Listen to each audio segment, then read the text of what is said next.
कांग्रेस नेता पवन खेड़ा ने 20 जुलाई के छात्र विरोध प्रदर्शन पर पुलिस कार्रवाई को लेकर केंद्रीय गृह मंत्री अमित शाह से जवाबदेही की मांग की है। जब तक जवाब नहीं मिलते संसद मुद्दा उठाने की बात कही। उन्होंने महिलाओं से दुर्व्यवहार और दिल्ली में पैलेट गन के इस्तेमाल पर सवाल उठाते हुए इसे पुलिस ज्यादती बताया और सुप्रीम कोर्ट की टिप्पणी का स्वागत किया। हदगांव हिमायतनगर विधानसभा क्षेत्र के कोहली गांव में विधायक बाबूराव कदम कोहलीकर की पहल पर महायज्ञ आरोग्य सेतु अभियान के तहत विशाल निःशुल्क स्वास्थ्य शिविर का आयोजन किया गया। हनुमान मंदिर परिसर में आयोजित इस शिविर में क्षेत्र भर से हजारों मरीज पहुंचे और विशेषज्ञ डॉक्टरों से मुफ्त जांच व उपचार का लाभ लिया है। ग्रामीणों ने विधायक बाबूराव कदम कोहलीकर की इस जन कल्याणकारी पहल की सराहना करते हुए भविष्य में भी ऐसे स्वास्थ्य शिविर लगाकर आयोजित करने की मांग की।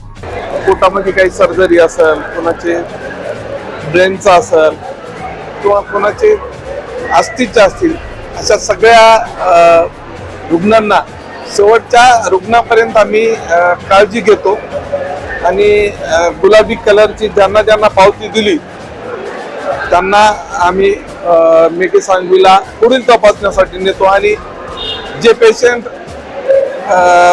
सर्दी खोकला साध्या आजाराचे आहेत त्यांना 4 गोळ्या औषधी देऊन एखादी टॉनिकची बाटली देऊन इथंच सोडून दिल्या जाते।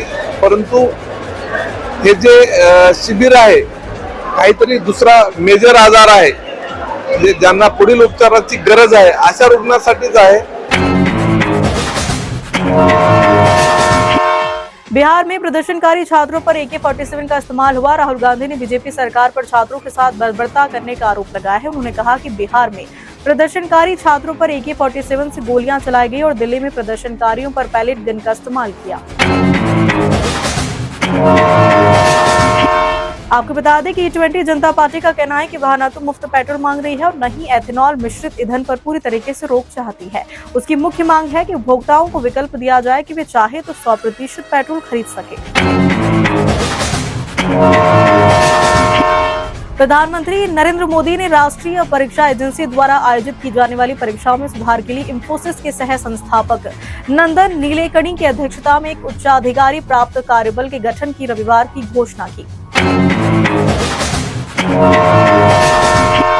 तेज प्रताप यादव की आधी रात को हुई गिरफ्तारी पर प्रशांत किशोर ने सरकार को आड़े हाथों लिया। उन्होंने इसे जन सुराज को मिलते जन समर्थन का डर बताते हुए पुलिस कार्रवाई की मंशा पर गंभीर सवाल उठाए।